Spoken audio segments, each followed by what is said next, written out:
Tony Hawk franchise in shambles, EA is poised to take the extreme sports scene with the third title in its Skate series. Does the game nail or bail?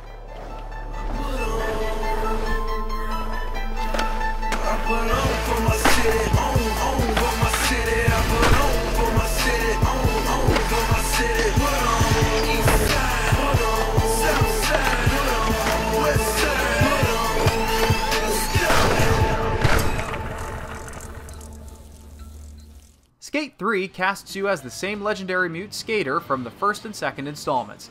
Taking place in the sprawling Skatopia of Port Carverton, you'll come across dozens of big-name skaters, a few cameos from those long retired, and a cast of new original characters. Don't talk too much. Got it? Yeah, Didn't I say don't talk? And you're talking. The storyline is a derivative of the classic rags to riches story often seen in skating games, with you and your buddy starting a skateboard company, being charged with forming the perfect skate team. The plot is paper thin and does little more than loosely string together the objectives and challenges, but you can't fault a skating game for not having a brilliant narrative. Start the song over.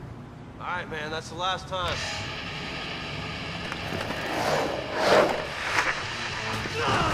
Anyone who has played Skate 1 or 2 will feel right at home in Port Carverton, seeing as the controls are essentially identical.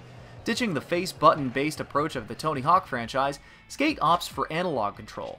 While this results in more natural animation and more realistic skating, don't expect to be pulling off massive combos or defying gravity. Rather than reinventing the wheel, Skate 3 employs a few changes that make the game more enjoyable.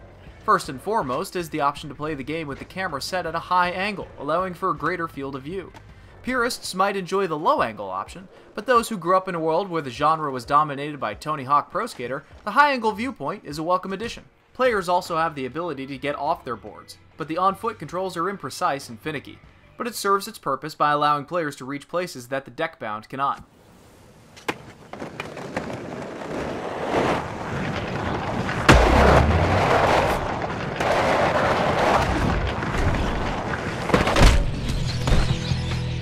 A massive addition is the new object placing feature, which allows players to conjure up props, rails, and ramps out of thin air and create their own lines within the game world.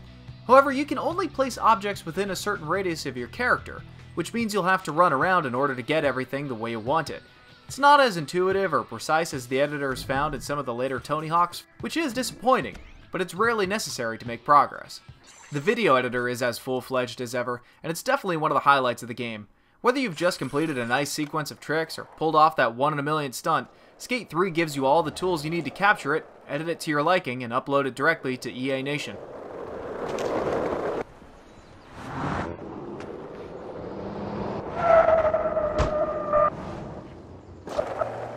The final component of Skate 3 is the online play, which is seamlessly integrated into the offline career mode. It's easy to jump online, play a challenge with a team of other skaters, and drop out right afterwards. The Skate feed gives you updates on when your scores have been beaten, or when people in your friends list earn trophies or achievements. It's nothing revolutionary, but it's functional, and it's entertaining to skate the world with some of your friends. Visually, the best part of Skate 3 is the animation. Your character moves realistically, and the effects of gravity can be felt at all times. You can outfit your custom skater with hundreds of items of clothing and accessories, modify taunts and emotes, and naturally fine-tune your deck to your skating style. In the audio department, an interactive score is the highlight, with the music reflecting how well you're skating, but the game also includes a collection of rock and hip-hop tracks as an option. In the end, Skate 3 is worth checking out if you're a fan of the genre. It's not a must-buy, and its good bits are held down by a few issues, but it's still a fun game, albeit only in short bursts.